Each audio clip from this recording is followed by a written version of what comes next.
입에서 나오는 모든 말씀으로 사는 줄을 내가 알게 하려 하심이니라. 아멘.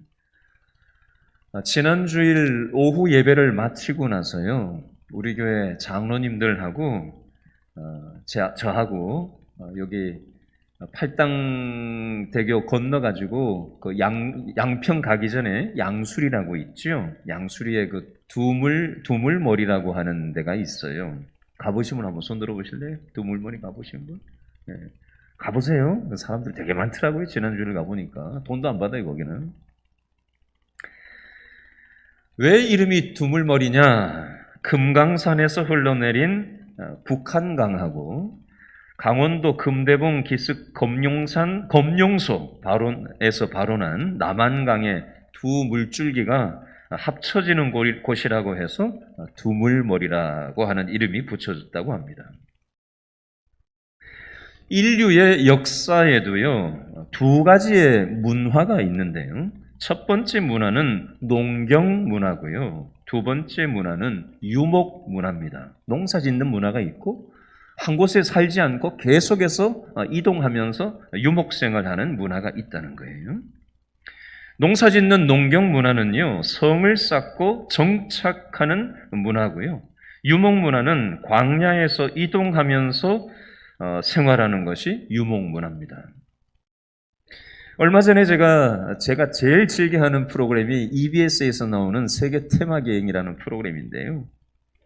이 세계 테마기행을 보다 보니까 아프리카에 가면은 사하라 사막이라는 데가 있잖아요. 이 사하라 사막에서 유목 생활을 하는 사람들의 삶을 어떻게 살아가는지를 취재를 해서 다큐멘터리로 이제 이걸 방영해주는 그런 내용이었는데요. 이쪽 끝 사막에서 저쪽 끝 사막까지 낙타에다가 짐을 잔뜩 싣고 생필품을 실어가지고 이동해서 지나치는데 한 2주일이 걸린대요. 그래서 낙타에다 짐을 싣고 대낮에 이제 이동을 하는 거죠. 그 땡볕에 사하라 사막, 아프리카의 사하라 사막을 걸어서 이동을 하는 거예요. 하루 종일. 그리고 이제 해가 지고 나면은 불을 떼고 해가 지면은 또 금방 또 날씨가 기온이 뚝 떨어지나 봐요. 그래서 불을 피우고 빵을 손으로 반죽을 해가지고 그걸 불 피운 모래 있잖아요. 사하라 사막 모래 위에다가 툭 이렇게 손으로 이렇게 모래를 모아가지고 거기다가 직접 손으로 반죽한 밀가루를 이렇게 툭 올려놔요.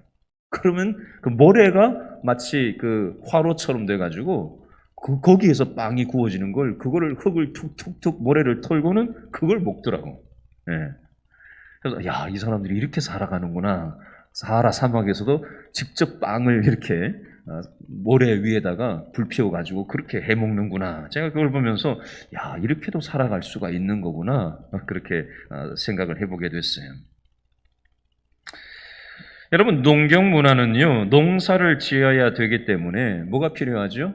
땅이 필요해요. 땅. 농사 짓는 농경 문화에서는 필요해요. 근데 유목 문화에서는 땅보다 더 중요한 게 있는데 시간 그리고 계절을 생각해서 하루하루 대비하면서 거기에 맞춰서 살아가야 돼요. 양이나 염소나 이런 거를 데리고 다니면서 그 풀이 있는 데를 따라서 이제 계절의 흐름에 따라서 계속해서 이동을 하는 거죠. 성경에서만 유목 생활하는 사람들이 있는 게 아니라 극동 러시아 지역, 제가 세계 테마기행에서 다 여행 가봤어요. 온라인으로. 극동 러시아 거기 가도 유목 생활하는 사람들이 있고요. 중국과 인도 그 사이에 있는데도 유목 생활하는 사람들이 여전히 있고요. 중동 지역에도 요즘도 유목 생활하는 사람들이 있고 아프리카 사막에도 여전히 요즘 시대에도 유목 생활하는 사람들이 있어요. 여러분, 이 유목하는 사람들과 이 농사 짓는 사람들은 삶의 방식 자체가 완전히 달라요. 농경 문화에서는 인간의 힘으로 자연의 한계를 조금이나마 극복할 수가 있어요. 팔당댐 지어놨잖아요. 그렇죠? 그리고 저수지 같은 거 있잖아요. 어제 우리 야유회를 제천에 있는 청풍명호를 갔었는데 거기도 댐이 수몰됐더라고. 옛날 동네가 있었는데 거기가 수몰되고 거기에 물이 채워진 뭐 그런 형태라고 해서 관광 안내판에 써붙여놨더라고요. 댐을 만들고 저수지를 만들어서 수로를 만들어서 가뭄에 대비하는 시설들을 댐 시설을 만드는 거죠. 성경의 예를 들면요, 이집트, 애굽 사람들은 세계 문명 4대 문명의 발상지가 이집트 나일강 유역이잖아요. 중국에는 황하강 같은 데가 물이 많잖아요. 이집트 나일강이 애굽 사람들이 이 나일강에 물이 많았기 때문에 거기가 사람들이 일자리가 많아서 많은 사람들이 몰려들었단 말이에요. 나일강의 물을 수로를 사람들이 만들어서 농경 문화가 고대 문명이 발생지가 된 거예요. 이집트 피라미드가 그렇게 해서 대단한 문명을 이뤘잖아요. 성경 창세기에 보면 아브라함, 이삭, 야곱, 요셉이 살았던 시대를 보면요, 비가 오지 않아서 가뭄이 왔을 때마다 이 이집트로 아브라함도 내려갔었고, 그죠? 아들 이삭도 내려갔었고, 그죠? 물을 따라서 이집트의 그 수로를 통해서 물이 있는 일자리가 많은 그곳으로 아브라함, 이삭, 야곱, 요셉도 다 그곳을 거쳤습니다. 이집트 사람들은 가뭄이 와도 수로를 만들어 놓아서 어느 정도 가뭄을 대비할 수가 있었고, 다른 지역보다 일자리도 많았고 경제적으로 문화적으로도 발전된 지역이었어요. 그래서 다른 이방 나라 사람들을 이집트 사람들은 무시했습니다. 그리고 유목 생활을 하면서 그 당시에 살았던 이 히브리 민족들을 멸시하고 무시했습니다. 이집트 사람들이. 그러나 하나님은 농경 문화를 했던 이집트 사람들이 아니라 그 당시 무시당했던 유목민족이었던 히브리 사람들을, 이스라엘 백성들을 선택하셔서 하나님께서는 역사하셨어요. 이집트 사람들은 나일강에 있는 물을 수로로 이용해서 살았기 때문에 인간의 힘으로 우리 인생 가운데 있는 어려움을 내 힘으로 잘 극복할 수 있다라고 생각했습니다. 그러다 보니까 눈에 뵈지 않는 신을 의존하지 않았어요. 그래서 농경 문화는 신을 믿지 않고 인간적인 힘을 가지고 사는 사람들이 더 많습니다. 그러나 유목 생활은 자연 앞에서 인간이 얼마나 연약한지 깨닫는 일이 많아요. 하늘에서 비가 안 와 보세요. 아무것도 할 수 없기 때문에 하늘밖에는 쳐다볼 게 없어요. 유목 생활을 하면서 사는 사람들은 한 곳에 정착하면서 생활하지 않기 때문에 광야나 사막에서 뭐 동네가 있겠어요? 제가 그 중동 지역에 사는 어떤 그 EBS에 나온 세계 테마기획 내용을 보는데 자기 아버지는 멀리 살아요. 연세 드신 아버지는 멀리 살아요. 아들은 아주 멀리 살아요. 그래서 연세 드신 아버지가 이제 한번 볼 수 있을까 말까 한데 거길 막 뗏목을 만들어 가지고 아들이 아버지 보겠다고 몇 날 며칠을 거의 막 뗏목을 만들어서 타고 겨우겨우 해가지고 아버지를 찾아가서 마지막 아버지한테 음식을 직접 해서 드리고 눈물을 머금고 아버지하고 헤어지는 그런 세계 테마 기행도 제가 봤던 적이 있어요. 여러분 어쨌든 유목생활을 하는 사람들은 동네가 없어요. 혼자 사는 거예요. 뭐 전기도 없던 유목생활하는 사람들이니까 이웃도 없고 동네도 없으니까 밤에 불이 없으면 뭐 하겠어요? 누워가지고 별 쳐다보고 뭘 생각하겠어요? 신을 생각하는 마음이 생긴단 말이에요. 사람이 있으면 사람한테 집중하는데 사람이 없으니까 하늘을 쳐다보고 별을 쳐다보고 신을 생각하는 마음이 발전을 할 수밖에 없습니다. 이에 반해서 농경 문화는요, 계산이 빨라야 살아남을 수가 있어요. 그죠? 근데 유목 문화는 신을 생각해요. 유목 문화는 내 생각, 내 지혜로 해보려고 하는 생각을 포기하고 신을 먼저 바라보게 하는 그런 문화예요. 자, 제가 이 말씀을 왜 장황하게 드리냐면요, 오늘 우리가 읽었던 신명기 8장 1, 2, 3절 말씀이 이 광야라는 표현이 나와요. 광야. 우리 인생을 광야로 보통 많이 비유를 하잖아요.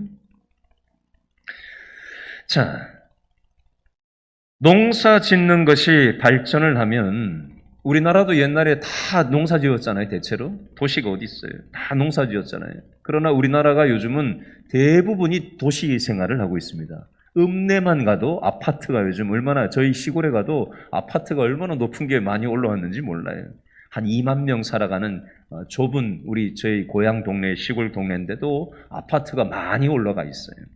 도시 생활하고 서울 생활하고 사실 크게 다르지 않아요. 뭐 KTX가 요즘 시골까지 막 다 들어가 있어가지고 서울까지 오는데 뭐 1시간 조금 더 걸리더라고요. 그 시골에서 오는데. 도시는요, 성을 쌓습니다. 성. 창세기 4장 16절 말씀해 보니까 죄를 짓고 하나님을 떠난 가인이 나와요. 가인은 아들 에녹을 낳았어요. 창세기 4장 17절에 보니까 가인이 성을 쌓고 자기 아들 에녹의 이름을 따서 에녹성이라고 이름을 붙입니다. 자, 한번 생각해 볼까요? 가인은 왜 성을 쌓았을까요?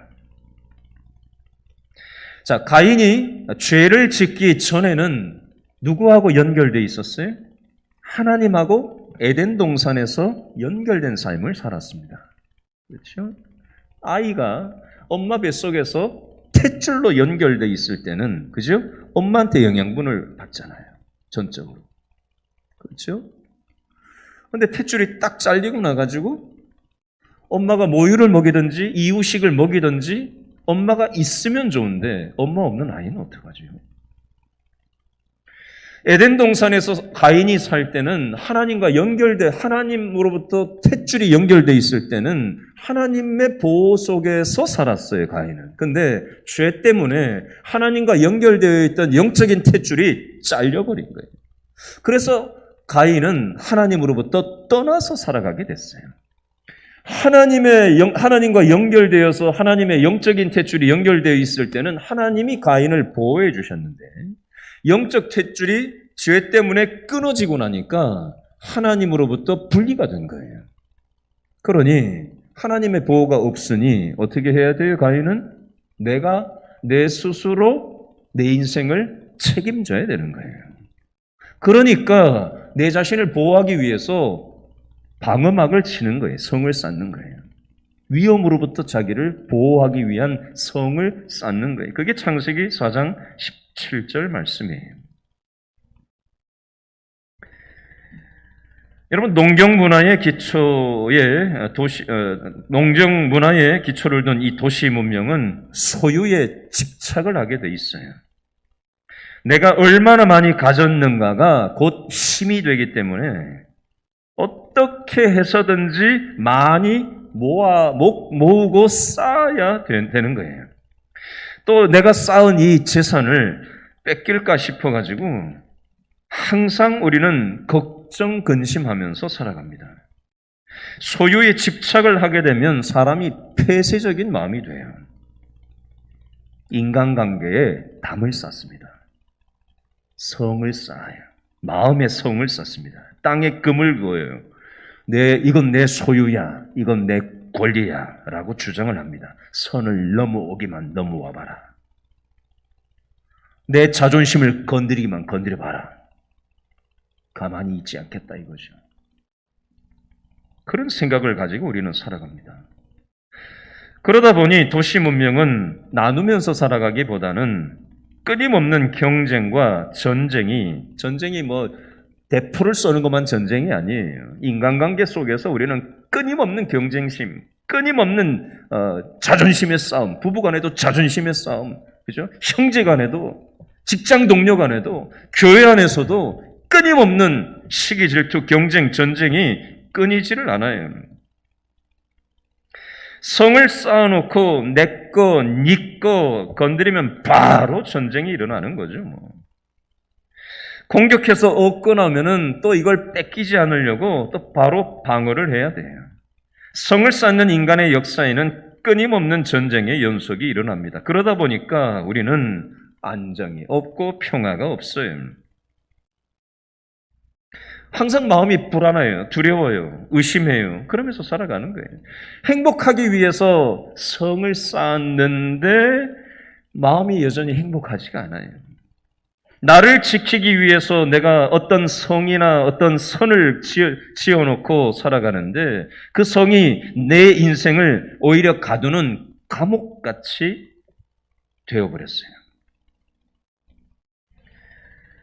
반대로 유목문화는 소유에 대한 집착이 적어요. 항상 이사갈 준비를 해야 되기 때문에 너무 많이 가지고 있으면 이사하기가 어려워요. 동남아 같은데 또 정글 같은데 살아가는 유목민들 같은 경우 제가 세계 태막 여행을 봤더니 하루 만에 집을 지어요. 하루 만에. 나무로 그냥 이렇게 나무 툭툭툭툭 쳐가지고 그냥 그거 이렇게 옮겨다가 금방 몇 시간, 한 4-5시간이니까 집을 하나 짓더라고, 나무집을. 그게 뭐 살림 도구도 없어요. 옷도 없어요. 옷 안 입어도 살 수 있는 날씨거든요. 뭐 이사할 때 뭐 별로 가지고 갈 것도 없어요.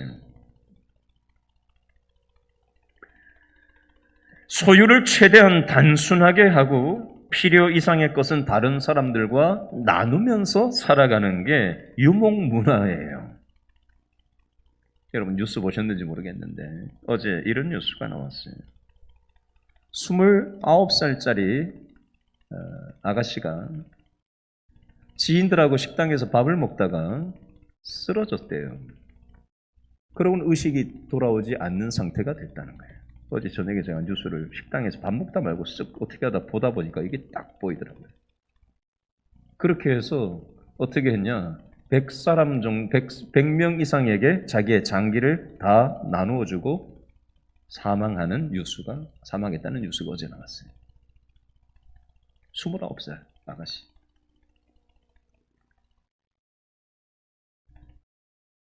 여러분, 우리가 영원히 이 땅에서 살아가는 게 아니에요. 여러분, 농경 생활을 했던 가인의 자손들은 창세기에 보면 악기도 만들고 무기도 만들고 신할 땅이라는 곳에 정착을 해서 벽돌과 욕청으로 집을 만들었어요. 그리고 나중에 도시 생활을 하게 됩니다. 여러분, 도시 생활이 겉모습은 굉장히 화려해 보이잖아요. 여기 잠실에 가면은 뭐 100층 넘는 제2 롯데월드가 있잖아요. 얼마나 화려합니까? 서울 여기 제가 최근에 이게 한강변을 나가서 운동한다고 나가보니까 얼마나 조명이 들어오고 예쁜지 몰라요. 반포대교 나가보니까 뭐 분수쇼를 하고 많은 사람들이 아주 화려하게 보여요. 아주 화려합니다. 그런데 우리가 살아가는 이 도시 생활이 참 화려해 보이기는 하는데 돈이 없으면 이게 도시 생활이 힘들어요. 그렇죠? 가족의 질서가 다 깨어져 버리고 우리가 살아가는 세상이 얼마나 경쟁적이고 얼마나 폭력의 문화가 많은지 몰라요. 오늘 뉴스 보셨어요? 광명에서 이혼 위기에 있었던 부부 사이에서 이혼을 하려고 하다가 이혼 안 해주는 조건으로 아들하고 잘 지내면 내가 생각해 보겠다 막 이렇게 얘기를 했다나 봐요. 남편 말을 인용하면. 그런데 남편하고 이 중학생 아들이 관계가 좋지 않았나 봐요. 부인을 불러내서 1층으로 내려간 사이에 흉기로 아빠가 중학생 아들을 죽여버렸어요. 아차 싶어가지고 쫓아 올라간 그 말리는 그 부인도 죽여버리고 초등학생 아이도 죽여버렸어요. 한 40대 가장이 부인과 두 아이들을 죽이는, 세 사람을 다 죽여버리는, 그래서 오늘 법정에서 인터뷰하는 그런 내용이 뉴스에 나왔어요. 여러분, 가인의 자손들은 도시 문명을 이루고 바벨탑을 만들었어요. 자기들끼리 잘 먹고 잘 살면 된다고 생각했어요. 바벨탑을 쌓으려고 하는 인간은요, 하나님을 믿지를 않아요. 자신의 기술과 능력을 믿습니다. 돈과 쾌락과 기술만 보여요. 육의 눈은 점점 밝아지는데 영의 눈은 점점 어두워져서 하나님이 눈에 뵈지가 않는 거예요. 여러분, 하나님은 가인의 후손 말고 믿음의 후손인 셋을 통해서 새로운 역사를 시작하셨는데요.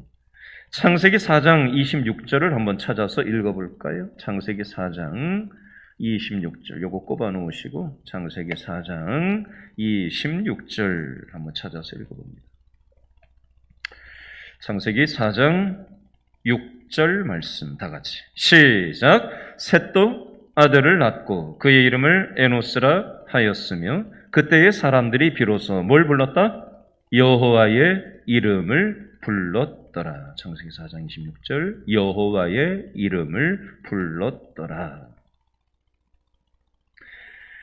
자, 사람들이 여호와의 이름을 불렀다라는 표현은 다른 말로 하면 하나님을 믿고 예배를 드렸다라는 표현으로 바꿀 수 있습니다. 지금 이 시간에도 수많은 사람들이 자신의 욕망을 쫓아서 자신의 시간과 물질을 사용하고 있습니다.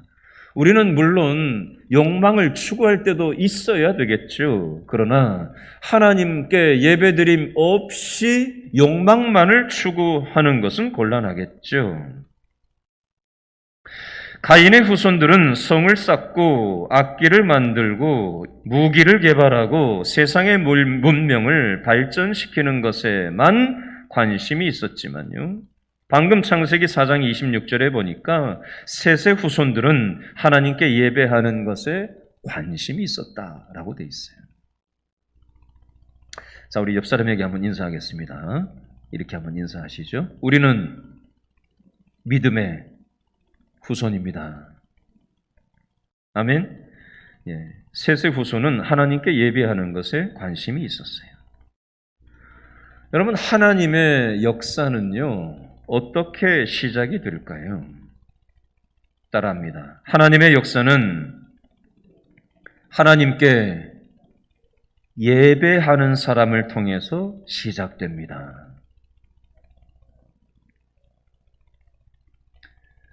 여러분, 예배는요, 이 금요 영성 집회라는 예배 형식 안에 있지 않습니다. 이 예배 정신을 가지고 우리의 욕망이, 우리도 욕망이라는 게 있지 않아요? 그죠? 저와 여러분도 욕망이라는 게 있잖아요. 욕망 없는 사람이 어디 있어요? 그죠? 다 즐기고 싶고, 놀고 싶고, 그냥 그렇게 하고 싶은 게 인간 본성 아니에요? 어떻게 예배만 드리고 살겠어요? 그렇죠? 그러나, 그 인간 욕망을 추구하되, 하나님을 예배하는 것을 놓치면서까지 욕망을 추구하는 건 선을 넘는 행동이라는 거죠. 그래서 우리가 욕망을 배제하고는 살 수 없지만, 그렇죠? 하나님을 예배하는 걸 놓치면서까지 우선순위가 놓쳐지면 안 된다라는 거 우리가 기억할 수 있었으면 좋겠어요. 계속해서 오늘 유목생활에 대해서 얘기하고 있는데요. 창세기 12장 말씀에 보니까 유목민이 하나 나와요. 창세기 12장 하면 누가 딱 떠오르십니까? 아브라함, 그죠? 아브라함이 유목민이었어요. 아브라함은 태어나면서부터 유목민이었냐? 아니에요. 아브라함은 태어날 때는 갈대아 우르라고 하는 도시에서 태어났습니다. 바벨론 문명의 달신을 섬기는 우상 세공업자의 아들로 태어났어요. 도시에서 태어난 갈대아 우르에서 태어난 이 아브라함은 우상 숭배, 음란, 폭력이 가득한 도시 문화에서 태어났는데 아브라함은 그곳에서 사는 걸 퍼질러서 거기서 살지 않고 유목 생활을 선택했습니다. 하나님께서 믿음으로 살아갈 것을 얘기하셨거든요. 창세기 12장하고 창세기 13장에 보니까 반복적으로 나오는 패턴이 하나 있어요. 그게 뭐냐면 아브라함이 유목 생활을 하면서 이동을 했을 거 아니에요. 계속 하나님이 가라고 하시는 대로 이동, 유목 생활하면서 이사를 다녔을 거 아니에요. 그때마다 창세기 12장, 13장이 뭐라고 되어 있냐면 아브라함이 장막을 쳤다.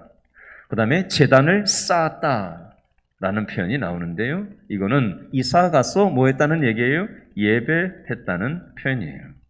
가는 곳마다 예배가 살아있는 유목생활을 했다라고 되어 있습니다. 자, 남 얘기하지 말고 우리 얘기로 적용해 보겠습니다. 여러분, 우리가 이 땅에 태어나서 국민학교 들어가고 중학교, 고등학교, 또 뭐 이제 상급 학교를 진학하고 직장도 잡아야 되고 학교도 가야 되고 또 직장도 선택해야 되고 이사도 가야 되고 수많은 선택과 결정이 우리 삶 가운데 있잖아요. 그렇죠? 그게 어떤 면에서 이사일 수 있습니다. 꼭 집 이사만 이사가 아니고요. 초등학교는 어떻게 보내야 되냐, 중학교는 어떻게 보내야 되냐, 고등학교는 어떻게 보내야 되냐, 대학교는 어떻게 보내야 되냐, 직장은 어떻게 선택해야 되느냐, 우리 자녀를 어떻게 누구한테 결혼시켜야 되느냐, 수많은 선택과 결정이 어떤 면에서 내 환경을 계속 바꾸는 거거든요. 그게 유목하는 거하고 비슷한 이치예요. 그 달라진 환경, 그죠? 유목생활은 어떤 일이 펼쳐질지 모르는 거거든요. 이 학교를 선택하고 이 사람을 선택하면 어떻게 될지 변수가 많은 거예요. 이렇게도 될 수 있고 저렇게도 될 수 있는 거거든요. 그때마다 뭐가 있어야 된다는 거예요? 아브라함처럼 예배가 있어야 된다는 겁니다. 예배가 살아있어야 수많은 광야와 같은 수많은 선택과 결정 상황 속에서 믿음으로 우리가 살아낼 수 있다라는 것입니다. 자, 오늘 신명기 8장 1, 2, 3절로 다시 한번 돌아오겠습니다. 오늘 본문 신명기 8장 1절, 2절, 3절인데요. 그 중에 2절과 3절 말씀에 보니까 반복되는 패턴이 하나 나와요. 신명기 8장 2절, 3절 보니까. 자, 8장 2절 셋째 줄에 보니까 내게 광야길을 걷게 하신 것을 기억하라. 이는 너를 뭐 하시며? 낮추시며. 밑줄 그어보세요. 너를 낮추시며. 8장 3절에 보니까 너를 어떻게 하시며? 낮추시며. 밑줄 그어보세요. 하나님이 8장 2절 둘째 줄에 우리에게 인생의 광야길을 걷게 하신 데는 목적이 있다는 거예요. 8장 2절 셋째 줄에 이 광야를 통해서 우리의 인생을 낮추시기를 원하시는 거예요. 8장 3절 너를 낮추기를 원하신다. 두 번이나 반복 강조하고 있습니다. 낮아지고 싶은 사람이 있을까요? 우리는 높아지고 싶다고요.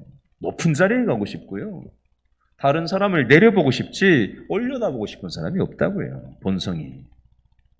그래서 하나님은 우리 인생에 광야와 같은 삶의 환경을 겪게 하시면서 우리를 낮추시고 겸손을 훈련시키시는 거예요. 하나님이 이스라엘 백성들을 광야 40년 동안 2주일 만에 갈 길을 40년 동안 광야에서 뺑뺑이를 돌리신 이유는요. 겸손하게 만드시려고 낮추시는 거예요. 광야에서 우리는 절망이라는 것을 하는 거죠. 하늘밖에는 볼 게 없는 그 광야에서 절망하는 거죠. 여러분, 내 힘으로 해결을 할 수 있다고 생각하면요. 광야에는 내 힘으로 해결할 수 있는 데가 아니거든요. 저와 여러분의 인생의 광야에서 우리는 한계 상황을 겪을 때가 있어요. 여러분, 자신만만하신 분들 조심하십시오. 나는 힘이 세. 제가 고등학교 1학년 때 팔시험을 학교에서 1등을 했던 적이 있거든요. 학교 전체에서 우리 학년 1등을 했어요. 제가 으뜸상 상장도 받았어요. 근데 한 십몇 년 전에 축구를 하다가 머리가 깨졌어요. 운동을 관리를 안 하니까 공은 멈춰놓고 제가 계속 뛰어가가지고 브레이크가 안 걸려가지고 저 혼자 그 철망에 갖다 박아가지고 머리가 깨져가지고 꿰맨 적이 있어요. 그러면서 야, 이 건강 자신할 게 아니구나. 아주 깨달았던 적이 있어요.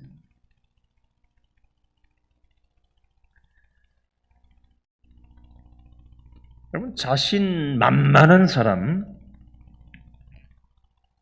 그 사람 입에서 하나님은 이런 고백이 나오기를 원하세요. 광야를 통해서. 이 사람이 광야를 통과하면요. 하나님, 저는 모르겠습니다. 제 힘으로 할 수 없습니다. 살려주십시오. 앞발, 뒷발 다 드는 거예요. 살려주십시오. 항복합니다. 내 자신의 무기력함을 느끼게 되는 겁니다. 내 인생이 얼마나 불쌍하고 비참한지를 느끼는 거예요. 내가 할 수 있는 게 아무것도 없구나. 그 절망적인 상황에 맞닥뜨려서야, 그제서야 우리는 내 인간적인 자신만만함을 내려놓고 하나님을 그제서야 찾으려고 드는 게 우리 자신이잖아요. 그러므로 고통에는, 우리 인생의 광야에는 하나님의 뜻이 있어요. 광야를 다른 말로 얘기하면요, 살다 보면 여러분 억울하게 욕먹어 보신 적이 있으세요?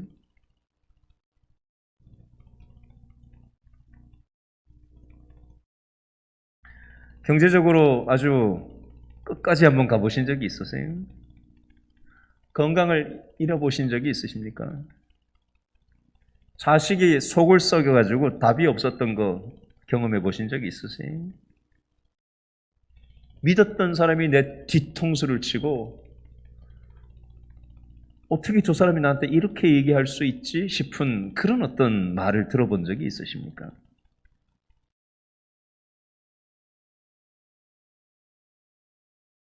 정상적인 방법으로 우리의 자아가 꺾여져야 되는데, 정상적인 방법으로는 우리가 너무 자신만만하고 꺾여지지를 않으니까 하나님이 우리의 교만을, 자아를 꺾어버리시는 거예요.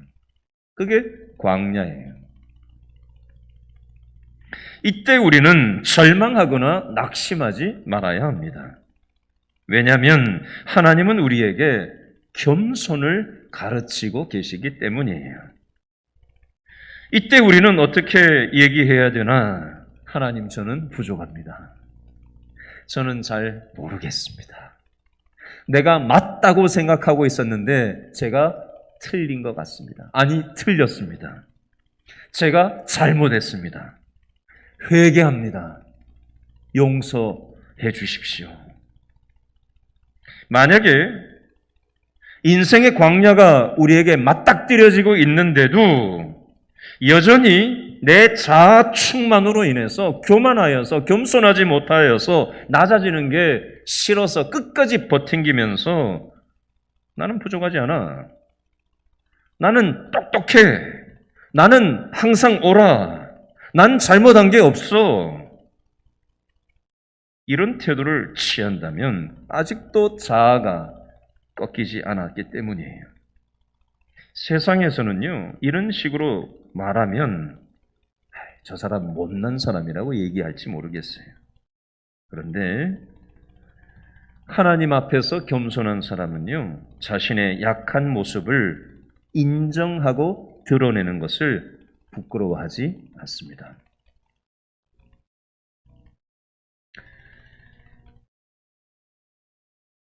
하나님은 광야에서 우리들에게 겸손을 가르치시고요, 또 하나 가르치시는 게 있어요. 자, 신명기 8장을 꼽아 놓으시고 시편 34편을 한번 찾아보시겠어요? 시편 34편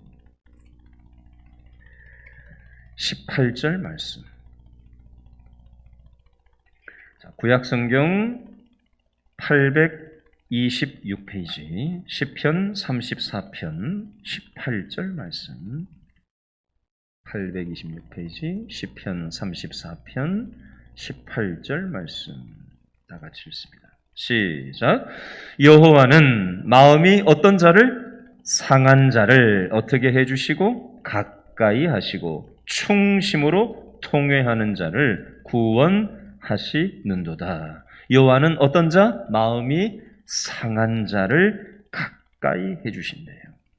자, 이 내용을 설명을 하겠습니다. 마음이 상한 자를 하나님은 가까이 해주신다. 무슨 뜻일까?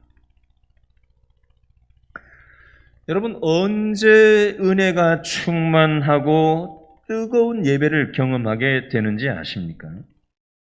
우리 인생이 광야를 통과하고 있을 때, 너무 삶이 힘들 때 그때 은혜가 다가오게 돼 있어요. 내가 지금 무엇인가 때문에 마음이 무너져 내리고 세상에 나 혼자 내 던져진 것처럼 느껴질 때 아무것도 할 수 있는 힘이 없을 때 신음조차도 나오지 않을 때 하나님밖에는 의지할 것이 없을 정도로 내 인생이 곤핍할 때 이때가 바로 하나님을 만날 만한 때라는 거예요. 여호와는 이런 마음이 상한 자를 가까이 해주신다고 되어 있어요. 여러분, 광야에서 산다는 것은 잠자리도 불편하고요, 먹는 것도 불편하고 씻는 것도 불편하고 편한 게 없어요. 광야 생활은. 광야에서는요, 위험한 요소가 많습니다. 들짐승들이 있고요, 위험한 게 쫙 깔려 있어요. 그러다 보니까 마음이 항상 불안해요. 자, 지금 광야와 같은 저와 여러분의 어떤 상황 때문에 불편하고 불안하십니까? 여러분, 내 인생이 불안하고 불편하다는 게 과연 단점만 있을까요? 여러분, 등 따시고 배부르면요, 나태해지게 돼 있어요. 쭉 늘어지게 돼 있습니다. 태만하게 돼 있어요. 근데요, 불편하고 불안하면요, 사람이 바짝 긴장을 하게 돼 있어요. 그죠? 영적인 이치로 한번 생각해 보실래요? 등 따시고 배부르면요, 하나님 절대 안 찾습니다. 그런데 뭔가 불안하고 불편하면요, 긴장하게 돼 있고요, 정신을 바짝 차리고 깨어 있지 않으면 광야에서는 짐승한테 잡아먹히거든요. 한시라도 하나님 손을 놓고서는 살아갈 수 없기 때문에 쉬지 않고 영적으로 긴장감을 가지고 기도하게 되어 있습니다. 저와 여러분의 이 영적인 불안함과 이 불편함을 여러분 단점이라고만 생각하지 마시고, 어떤 면에서 하나님 손 붙잡고 살아가지 않으면 내 인생의 광야에서 내가 한시라도 살 수 없다라는 사실을 깨닫고 이 시간이 하나님과 연결되는 시간이 될 수 있었으면 좋겠어요. 또 하나의 교훈을 좀 살펴봅니다. 신명기 8장 3절을 한번 찾아보시겠어요? 신명기 8장 3절 말씀 다 같이 읽습니다. 구약성경 274, 신명기 8장 3절 말씀 다 같이 읽습니다. 시작. 너를 낮추시며 너를 줄이게 하시며 또 너도 알지 못하며 내 조상들도 알지 못하던 만나를 내게 먹이신 것은 사람이 떡으로만 사는 것이 아니요 여호와의 입에서 나오는 모든 말씀으로 사는 줄을 내가 알게 하려 하심이니라. 아멘. 여러분, 저녁 드셨어요?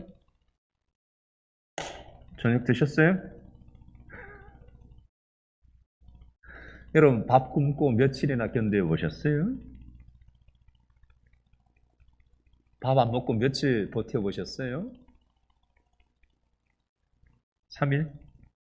저도 한 3일 금식 몇 번 해봤거든요. 저는 한 끼라도 안 먹으면 못 견디는 사람이라 금식을 잘 못하는데 한 3일 금식은 한 몇 번 해봤던 것 같아요.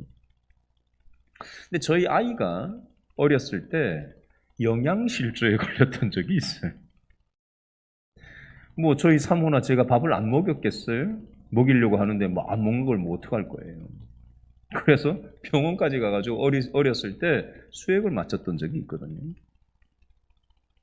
밥을 먹지 않고 영양분이 공급되지 않으면 영양실조로 힘을 쓸 수가 없는 상태가 되는 이치처럼 우리의 영혼도 마찬가지라는 거예요. 우리의 영혼이 힘을 쓰려면 하나님의 말씀이 우리의 영혼 속에 들어와야 돼요.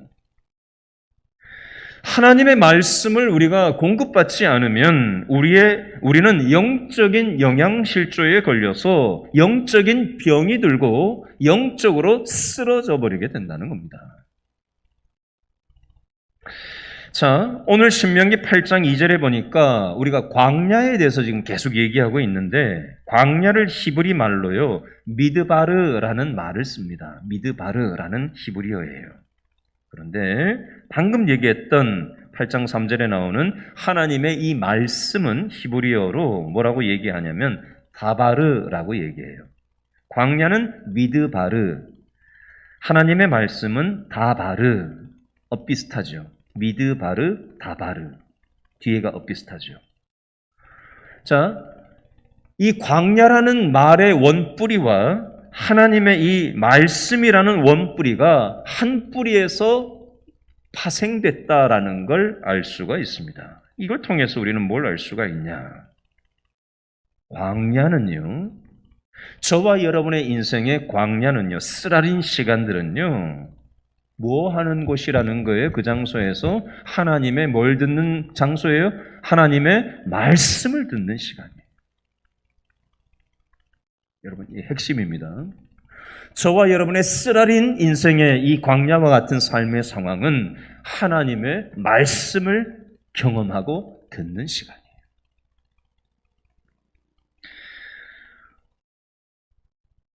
제가 얘기 안 해볼게요.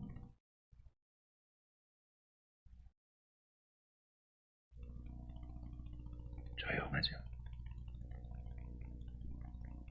찻소리 들리세요? 들리죠? 저 바깥에 시끄러운 찻길에 가면은 어떨까요? 차 소리가 정신없이 들리겠죠. 여러분, 인간의 소리가 너무 크면요, 하나님의 소리가 들리질 않는 법이에요. 도시 문명 속에서 정신없이 바쁘게 돌아가면요, 하나님의 소리가 잘 안 들려요. 그래서 우리는 광야의 그 조용한 쓰라린 시간 속에서 인간을 바라봐도 답이 없고 삶의 상황을 봐도 답이 없고 내가 가진 힘으로도 답이 없는 이 상황에서, 그 광야에서 우리는 어떻게 하는 거예요? 하늘을 바라보는 거예요. 그리고 하나님의 음성, 하나님의 말씀을 듣는 거예요. 이게 예배예요.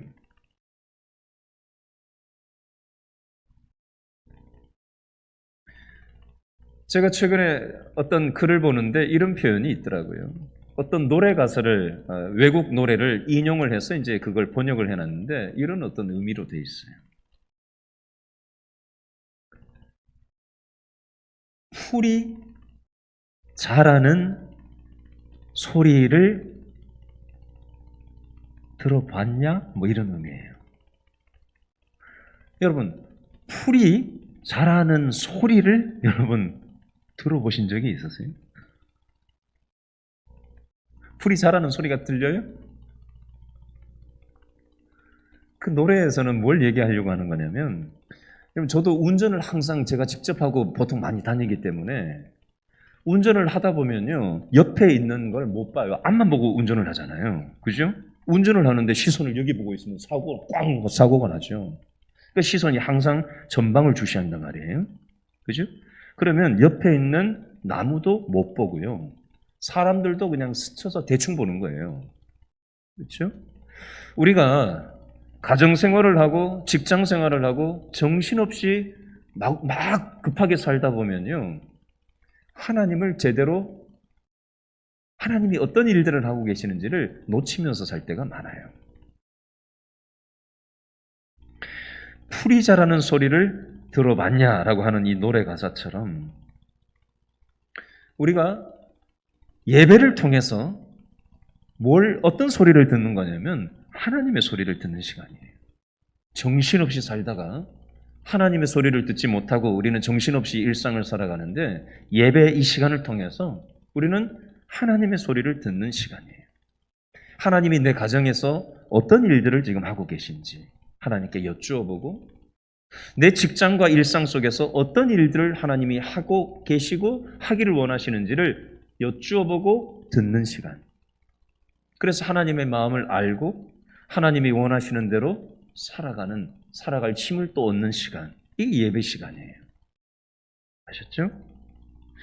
어제 아무리 음식을 잔뜩 먹었어도 일주일 전에 아무리 음식을 뷔페 가가지고 뭐 엄청나게 많이 먹었어도 일주일 동안 쩔쩔쩔쩔 굶고 있으면 그거 건강이 유지가 되겠어요?